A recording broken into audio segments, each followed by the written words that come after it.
हैदराबाद गॅझेटप्रमाणे कुणबी प्रमाणपत्रासाठी धाराशिव जिल्ह्यात पहिला अर्ज दाखल करण्यात आलाय। कळंब तालुक्यातील हावरगाव इथल्या आबाराव भोसले यांनी कळंब तहसील कार्यालयात कुणबी प्रमाणपत्रासाठी अर्ज दाखल केलाय। ग्रामस्तरीय समितीकडून त्यांच्या या अर्जाची आता चौकशी करण्यात येणार आहे। कागदपत्रांच्या पडताळणीनंतर त्यांच्या प्रमाणपत्रासंदर्भातील निर्णय घेतला जाईल। तर त्यांच्याशी बातचीत केली आमचे प्रतिनिधी बालाजी सुरवसेंनी। पाहूयात काय म्हणणं आहे। धाराशिव जिल्ह्यामध्ये जे आहे ती अर्ज प्रक्रियेला देखील आता सुरुवात झालेली आहे। धाराशिव जिल्ह्यातील पहिला अर्ज जो आहे तो कळंब तालुक्यातील हावरगाव येथील एका भोसले नावाची जे व्यक्ती आहेत त्यांनी तहसीलमध्ये दाखल केलेला आहे।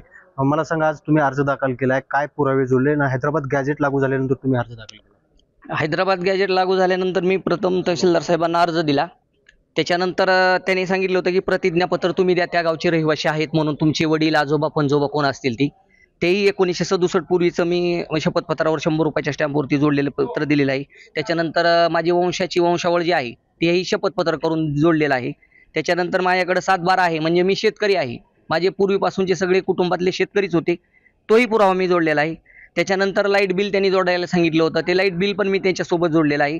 आणि माझ्याकडे मुख्य म्हणजे जनावरांची खरेदी विक्री पहिले पोलीस पाटीलांच्या काळात होत असायची, त्यांच्याकडे त्याची नोंद असायची, त्याच्यावर नोंद आहे माझ्या पणजोबाची की ज्यांनी खरेदी विक्री केलेली आहे, आणि तोही पुरावा मी त्यांच्यासोबत जोडलेला आहे। त्याच्यावर व्हेरीफाय करावा आणि लवकरात लवकर मला प्रमाणपत्र द्यावं।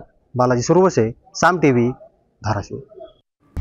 आता isakal.com आहे देशातील नंबर 1 ची मराठी न्यूज वेबसाईट। प्रत्येक अपडेटसाठी isakal.com ला नक्की भेट द्या।